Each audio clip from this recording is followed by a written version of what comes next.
Well, good morning. One of the earlier speakers on, I think yesterday, said, best not to be between lunch and your afternoon nap and the coffee break, and I'm between lunch and your trip home. So thank you all for staying. I appreciate it, and thank you very much for inviting me here. I'm working on a bit of a new talk, and I'm workshopping it a bit with all of you. You're the first to hear it, so I've got a couple of notes that I'll work with as I go. You'll excuse me that. So we're here to talk about, obviously, open access publishing, and I want to take things kind of up to the meta level a little bit. I was here for some of the talks on the first day and yesterday, and we talked about APCs and DOIs and JATs and Scope 3, and I want to talk about something a little bit more simple. If I can get the slides to do my bidding. Let's see. Or not. How do I make it go? That one? Nope. Nope. Nope. That's okay.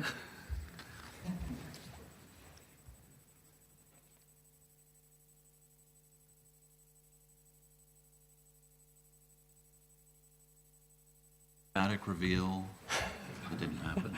Technology is what we call things that don't quite work yet. Yeah. Work, we call them something else. For a number of years, I worked at Mozilla, and before that, I worked in municipal government, where in municipal government, I was the most technically adept person on my team, and at Mozilla, I was the least technically adept person on my team. When I worked at City Hall, I would have been the person that they called to fix this. So, no one would have asked me to fix this at Mozilla. There we go. We need to talk about sharing. Let's talk about sharing.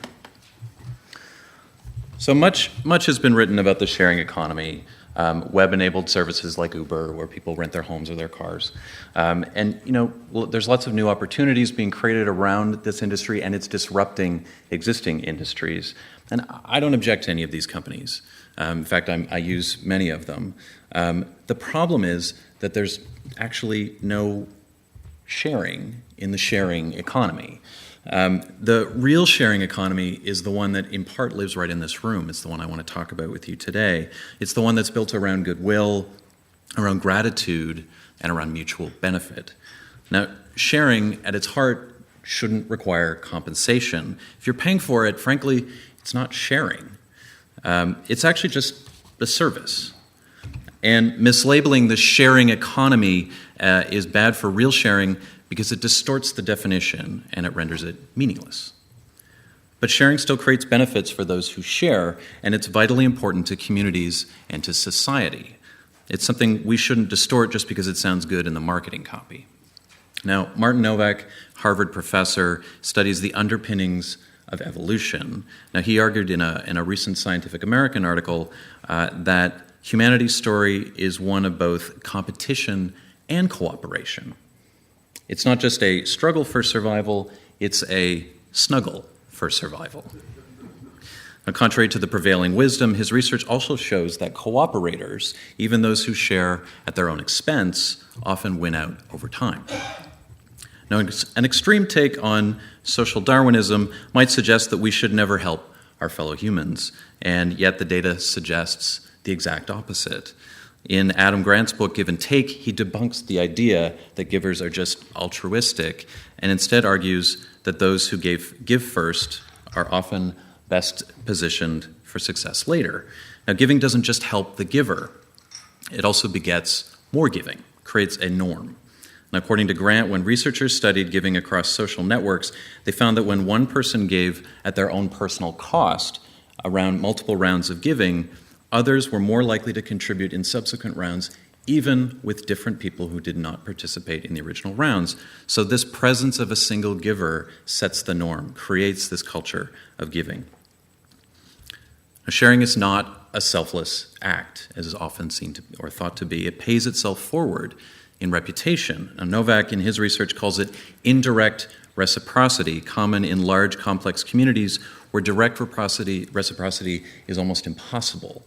Communities like the ones we built together on the web. Individuals don't accumulate favors or IOUs, they build reputations. These acts are not altruistic, and the motivations behind them are real and powerful. This tension is not lost on me. We think of sharing as this generous act, but there's a strong case that it benefits the share over time, often indirectly, and Novak's mathematical modeling, which is the heart of his work, actually demonstrated how cooperation beats purely selfish behavior over time. So this is the real power of sharing. Concurrent, lasting benefits that extend beyond the original act, multiplied for the giver, for the receiver, and for society. Now, a number of years ago, I was at Massey College in Toronto, and I heard Stuart Brand speak. Stuart was the founder of Wired Magazine and the Whole Earth catalog, and created an institution called the Long Now Foundation. One of their crazier ideas was building a 10,000-year clock built inside of a mountain in Colorado that ticks once every hour. And they just wanted to demonstrate this idea of long-term thinking, that our timelines are too short. Now, as part of Brand's consulting, he would work with clients, mostly governments and large corporations, and would do this consulting on long time horizon planning, 50, 75, 100 years. Now, one of the things that he found out in that research or in those consulting engagements was that when corporations make 50-year plans or 75 or 100-year plans, they stop thinking about share prices and quarterly statements and profit and loss, and they start thinking about community. Over a 50 to 75-year time horizon, most of a corporation's employees haven't even been born yet. And so they start to ask different questions. They start to say, well, what will be the quality of the schools in this neighborhood, and where will we locate our offices and the infrastructure and community centers? These things will determine the skills and health of the people that they try to hire, and the desirability of the community that they're based in, and thus the ability of them to hire good employees and build their organization. They become cooperators, and they also promote their self-interest at the same time. So graph any problem on the right time horizon, and the lines for community and self-interest eventually intersect. So sharing is in our nature, and each time we share, we encourage others to do the same, and while it pays off over time, it is in fact in the interest of the giver, the receiver, and the community all at once. So let's talk a bit about copyright. Over a decade ago, Creative Commons founder Lawrence Lessig wrote Free Culture. And he went on the lecture circuit, and I first saw one of his lectures online as a student at the University of Waterloo. I was riveted by his rapid-fire delivery style, which has become his trademark, his white knockout text on black slides, slides whizzing by at rapid speed.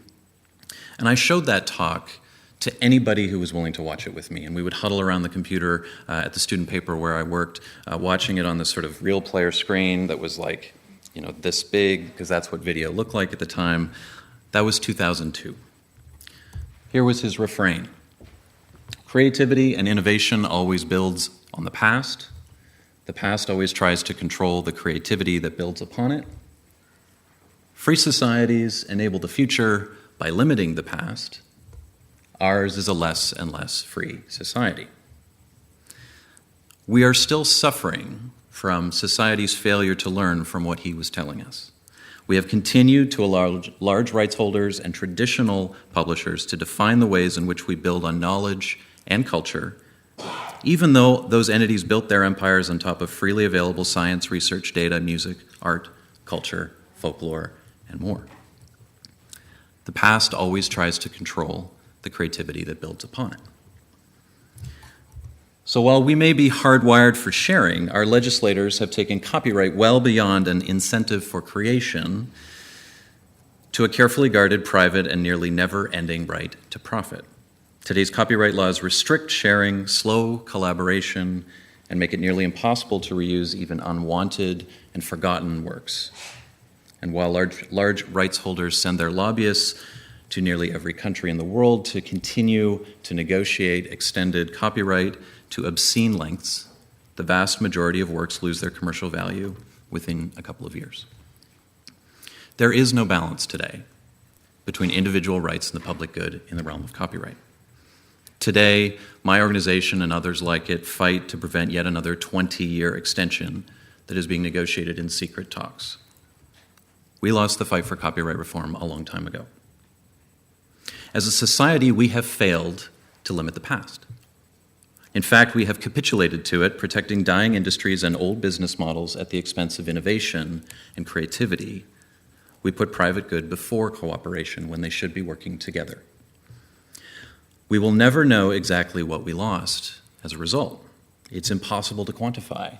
The inventions not made, the discoveries not revealed, and creativity not unleashed. As Lessig said, ours is a less and less free society. Now, Creative Commons didn't change copyright. Invented in 2002, the term of copyright is still so long that anything made today will be locked down until long after you or I or my daughter are dead. And while we will continue to advocate for copyright reform amongst our partners and with our partners, our licenses do offer an elegant solution for those who want to share right now. We hacked copyright. We created a release valve, a suite of simple tools that anyone could use to share. We embedded them in the most popular content platforms in the world, and we help creators and communities use them, like yourselves. Taken together, the Commons is a platform for cooperation, for sharing. Each person who shares invites collaboration with others, and today there are nearly 1 billion licensed Creative Commons works in the world, shared by millions of people around the world just like you. Each one of them had to make a choice to cooperate, to share, to collaborate. Now, in a true sharing economy, the real sharing economy, the currency is reputation, and the reward is gratitude. The benefits are not primarily about profit. They include innovation, creativity, access, equity. This is why we care about open access, about open data, about open education and free culture and open knowledge. A little over a year ago, I took over as CC's CEO. And one of the first questions we wanted to answer was, how are we doing? What is the state of the Commons? So we wrote the first State of the Commons report, which started to answer that question. So what we found in an examination of all the works that were on the web was that since 2006, the Commons had grown from about 50 million estimated works to over 882 million licensed works found on the web. What we also found was that those works were both hosted on content hosting platforms, things like Wikipedia, Flickr, YouTube, Public Library of Science, Wattpad, 500 Pixels, etc. But they were also hosted on over 9 million individual websites, regular folks who made content that went to our website, used our license chooser to choose the license of their preference and to post it on their own website. We found those license deeds on 9 million different websites. Every one of those license deeds has a button attached to it, and you're all familiar with it. There it is on the right for the attribution license. We serve those buttons centrally, and those buttons are served today at a rate of over 27 million buttons a day. If 1 billion licensed works is the size of the library, 27 million times a day is how often the books are checked out. And that doesn't include all those other organizations, Wikipedia, YouTube, Wattpad, Flickr, PLOS, etc., in that count. So the Commons is both large and also well used. Now, if the first phase of Creative Commons was about building the archive and establishing the licenses as the standard for legal sharing, I think that we've achieved much of that. Now, we still have lots of work to do. The licenses are embedded in those platforms, and I mentioned those 9 million websites. But the next phase for us is going to be much more challenging. But it's essential to realizing our vision, and it's something that I have heard in many of the conversations and in the presentations that I saw over the last 2 days. We want to go beyond just an archive of works to support a vibrant, usable commons that is built around collaboration and gratitude. We want to light up the commons for use and remix. And I'm going to talk to you a little bit about 3 projects that we're working on, just to give you a taste of how we're going to do that. So, first one. We've been part of a multi-year project with the U.S. Department of Labor to create an open educational resources for community colleges. It's called the TAC program. Trade adjustment is the TA, and the rest is a whole bunch of vowels and consonants. The department required anything built or revised with their $2 billion investment to be CC BY licensed. There'll be somewhere between 15 and 25,000 open educational resources produced as a result of this program by 700 different community colleges. CC provided technical expertise and training and helped to build community with those community colleges to create entire college degree programs, all of them OER. Now, the project is now in its final 2 years. We're 5 years in, 2 years to go, 4 rounds of funding to distribute that $2 billion. And it became clear that if we are the only experts in how you do CC, that we're the bottleneck to that systemic change.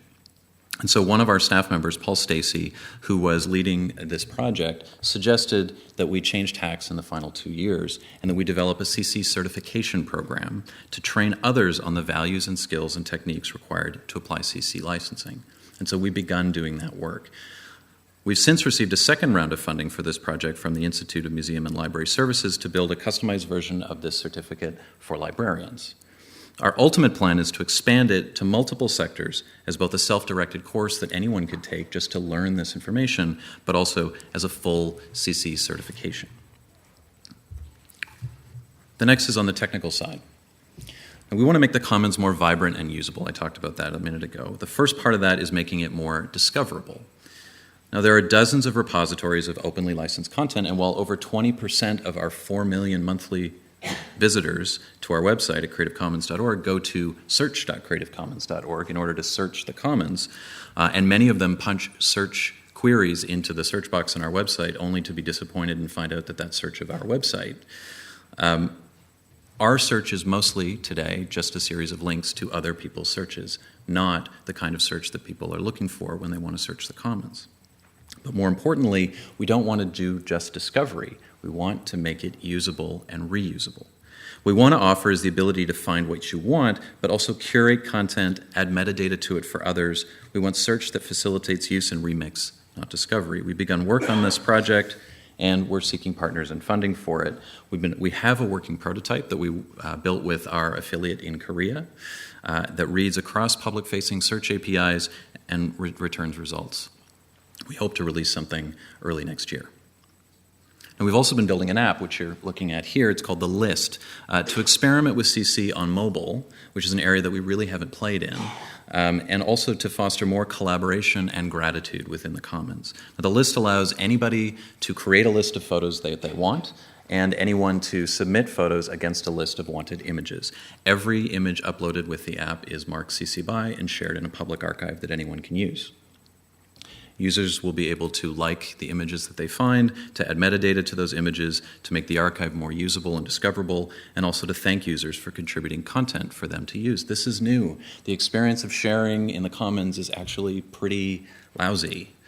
Tim O'Reilly says that you should always give back more value than you take. And in the Commons, I think we get usability right in terms of the licenses. They're fairly robust, they work, they're defended around the world in various legal contexts, but the experience of sharing is pretty cold. And anyone who's shared a work, you upload it and off it goes. You never see who used it, you don't know if anyone liked it, you can't tell how it was downloaded. There's very little that comes back to you as the sharer. We want to fix that. Now, we imagine authors of, some of the use cases that we imagine for this are not just, social media type sharing, but also there's some, real use cases here. Authors of OER using the app to ask for images for their open textbooks. Journalists asking the public to submit eyewitness shots of events, which is actually the reason the Knight Foundation helped us fund the original prototype. Or even citizen scientists contributing images of flora and fauna being monitored by ecologists in a national park. So the app will be released. It's actually available now. If you go to our website, that you can find it at thelist.creativecommons.org. But the full version will be released on Android this fall in the App Store. Last point on advocacy. One way to grow the Commons is to ensure that publicly funded works and works created for the public good, like those funded by governments and foundations, are openly licensed. That's familiar to many folks in this room. CC, along with many other partners, some of my colleagues I see here today, have been working to shift the default from closed to open with what we call open licensing policy, or open policy. Now this year, Hewlett, Gates, and the Ford Foundations all announced new policies requiring some or all of their intellectual property that they fund to be openly licensed. This obviously has positive impacts for open access. Now, collectively, that means over $1.9 billion in granted funds annually, where the default is switched from closed to open. That's adding up the total amount granted by those three foundations in a given year, where that conversation now begins from why should this be closed instead of why should this be open. Now, if we have similar success with governments who we work with, we'll be talking about hundreds of billions of dollars in content, research, and data available for everyone, and really available to everyone, to private industry, to public interest groups, and most importantly, to the public. And since the public already paid for these materials, both through their corporate and individual taxes, it seems unfair to make them pay twice. Now, these are some of our top priority projects. There's more. Our research and book on open business models. We just had a successful Kickstarter that we ran around that to be published next year. A project supported by the Arcadia Fund to explore new legal tools to support authors and helping K-12 schools and universities shift to open textbooks and curriculum.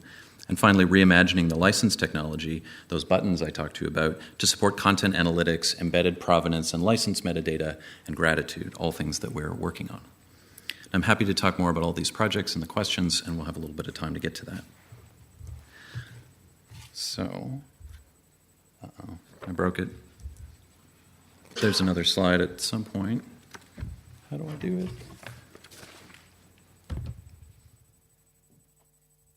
There we go. Thank you. Let me wrap up. The global commons of creativity knowledge is based on an idea that is as old as humanity itself, sharing our work in cooperation. It's a platform for sharing and cooperation that anyone can contribute to and that we all benefit from. We built this thing together. The desire to do so was actually written right into our DNA. Now, too much of today's discourse is about the rights of individuals and corporations and the conflict between individualism and the collective good. This is a false choice. The true story of our success as a society has to be both in parallel. The drive of individuals and the value that accrues from sharing and collaborating with each other. These ideas don't have to be competitive. In fact, they mustn't be if we're going to solve the great challenges of our time.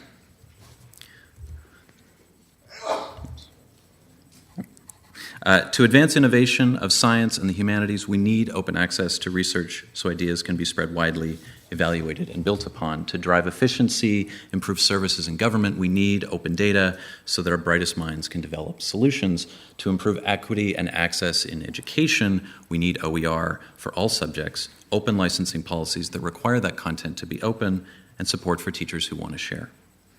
These are radical ideas in our entrenched culture of individualism, but collaboration is actually the true story of us and the history of the commons and knowledge.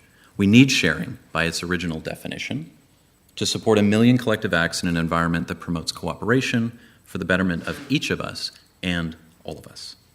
So let's recall Lessig's fourth point.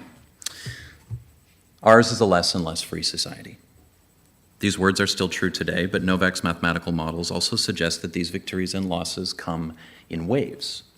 Cooperation almost always wins. It just doesn't always win.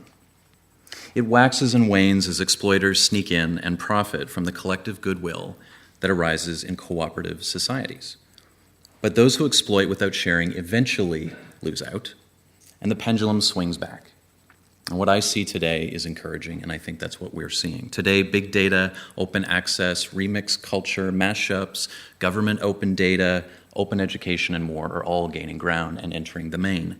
And it's happening everywhere. So maybe, just maybe, we're entering a new age of openness, and the pendulum is swinging back in our direction, just as we did nearly 20 years ago at the dawn of the open web. If we remember what true sharing is all about, the opportunity and the potential are limitless. I believe this is our moment. Let's share it together. Thank you.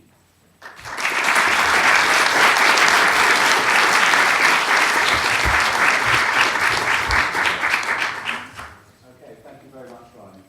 Great message. So, are there questions about any aspects of the Creative Commons licenses that anyone has? Stephen.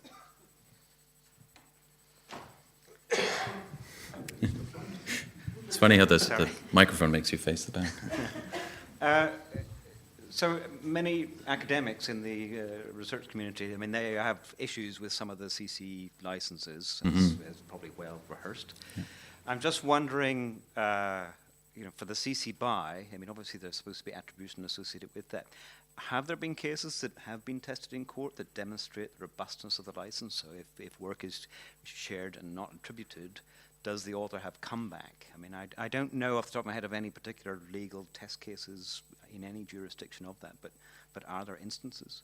So the most recent case was actually a U.S. court case in the last month where, and some of you may have heard of it, where it was relating to a photograph, not to academic research, where an individual shared their work with BYSA license on Flickr, and the image was used by a map-making company on the front of their publication. The photograph's creator came back and said that they had no right to use it, and that they shouldn't have been able to use the image, and that they weren't credited properly. They were credited on the inside and not on the cover, which was the reason that they felt they weren't credited properly. And admittedly, the attribution rules are more like guidelines than rules, and which I understand as a criticism that lots of people levy at the licenses. In the end, what the judge did was come back and uphold the license and say this individual licensed the work. They posted it publicly. They applied a CCBYSA license onto it. The work was credited to them, and the organization, the map-making company, had the right to use it. So it didn't work out well for the author, but at least for what they wanted. But in the end, the license was upheld under its terms, and it was recognized as legitimate. The other case I can think of was in Germany, an incident around BYNC, where the author objected to the use of an image by a public broadcaster in Germany. The lower court struck or supported the author, but part of the problem with it was that the court's ruling said that non-commercial meant anything done in the public.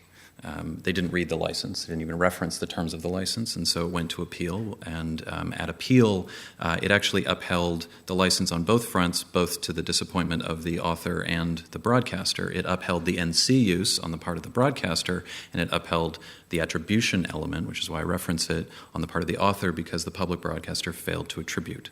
And so the courts upheld both aspects and said that they had infringed because they had failed to attribute, and so they had violated the license. And then the author won that part, but didn't win the NC part because they read the definition of the license, and as NC turns on the use, not the user, they supported it. Those are the two that I can think of. You're right, there is not a long list of examples of test cases to lean on.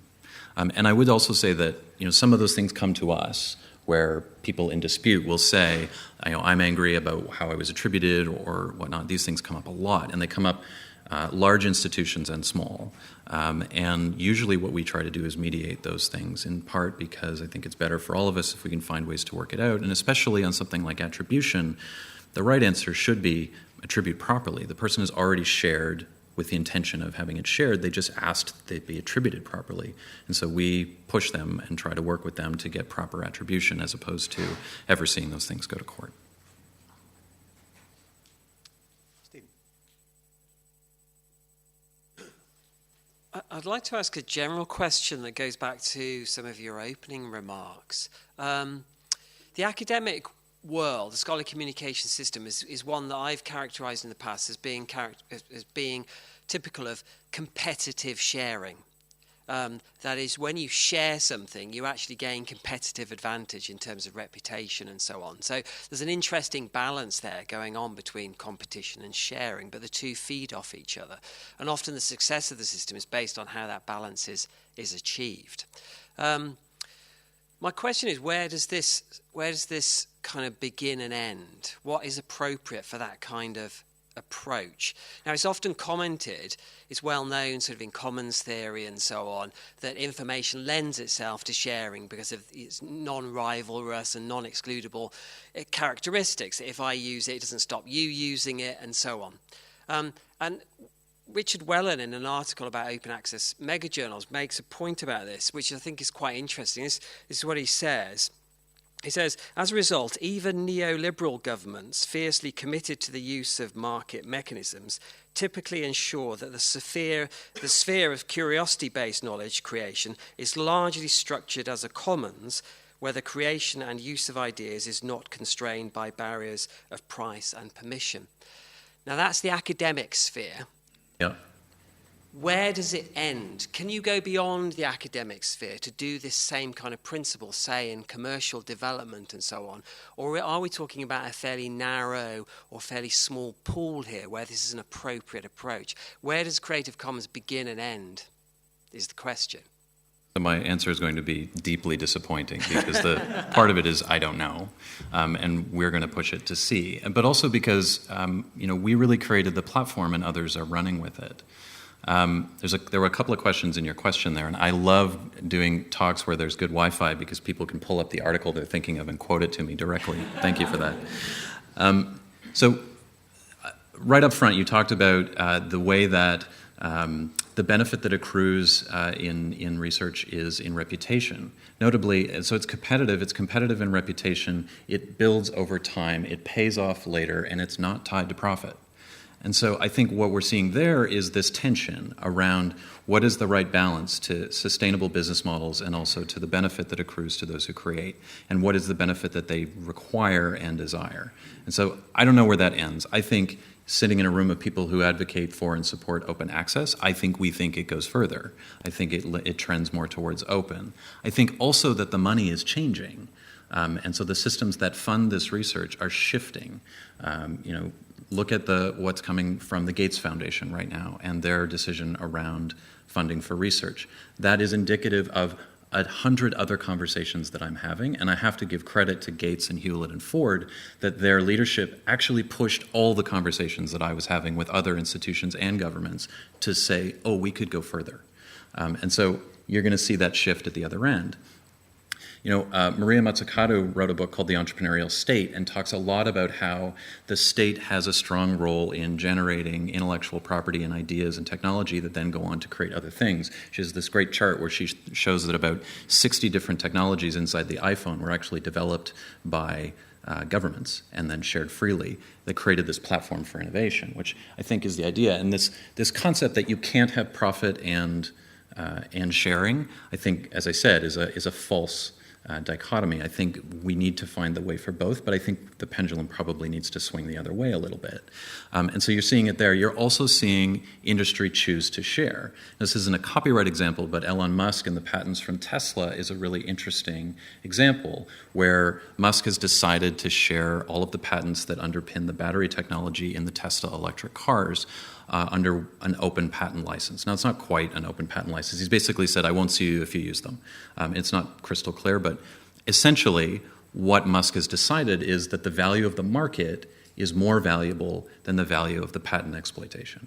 And I think we're starting to get to that place, especially in technology, where a 20-year patent is great, but if you don't establish the market in 3 to 5 years, it's worthless. And so Musk, I think, made that business decision. It wasn't just a charitable goodwill decision. He made a business decision that if I put these out there, I might establish the standard and therefore get the market and therefore win the business game. And so I think industry is seeing that. And so that's why I can't tell you how far it goes, because who knows? We're still figuring it all out.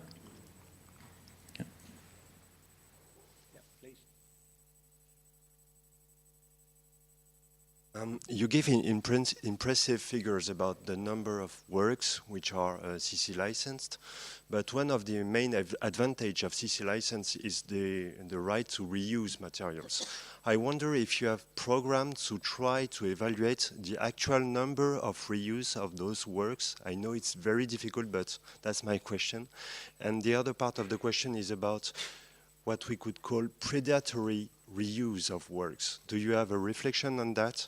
By predatory reuse, I mean reuse that stick with the rules, such as attribution with the rules and so on, but the actual doing it could be predatory for people. So Can you give me an example of a predatory use? What you mean by that?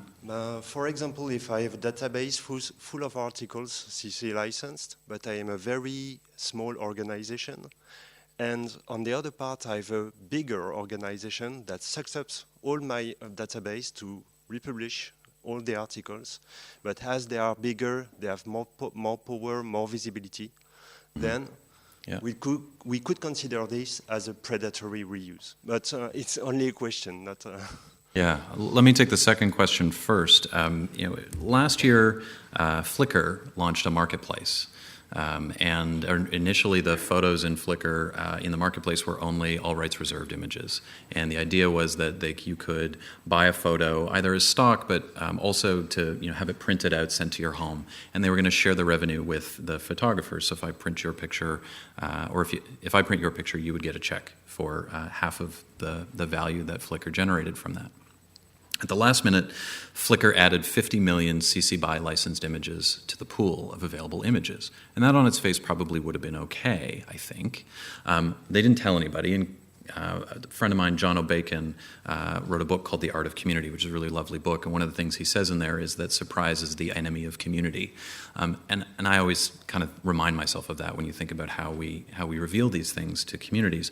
So 50 million images added at the last minute probably might have made a couple of people upset. But the thing that really upset people was that for all rights reserved images, they shared the revenue. For the CC BY images, Flickr decided not to share the revenue.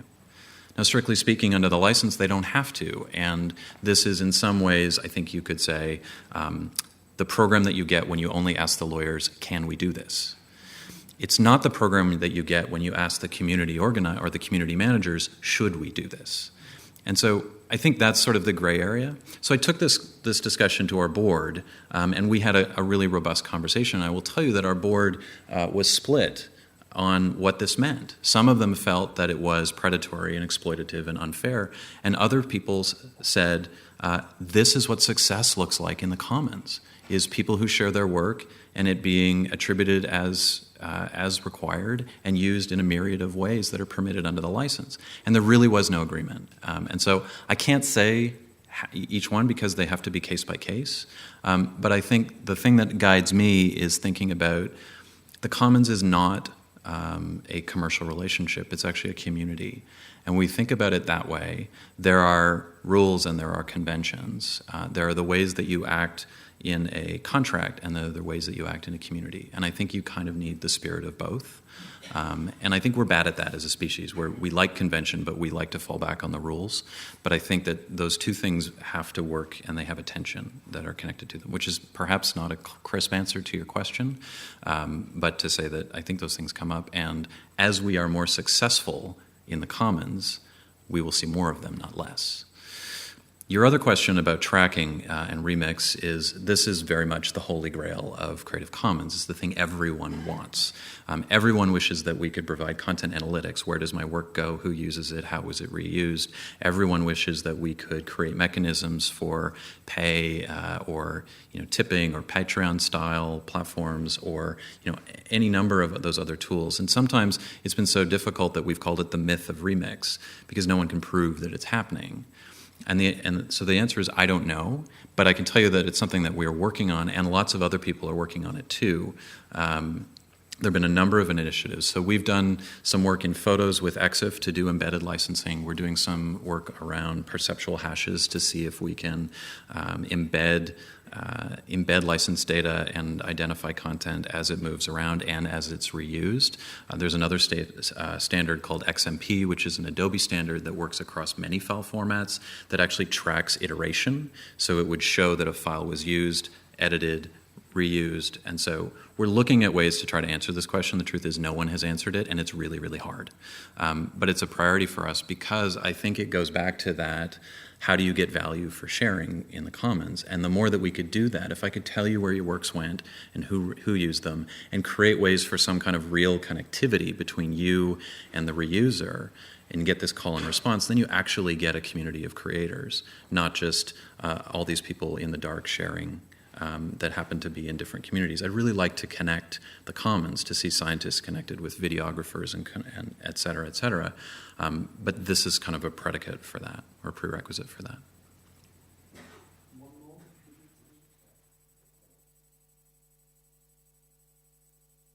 Tom Morehoek, Directory of Open Access Journals. The CCBY is considered the least restrictive license. And so we would think that publishing things, it would be advisable to always use that license.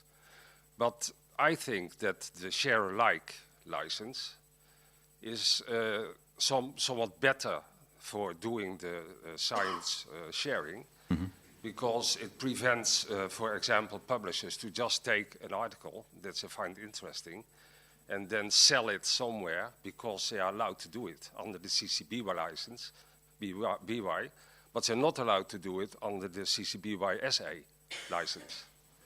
So that's why I think that perhaps the SA license would be more appropriate for the science sharing business and for the sharing that you talked about.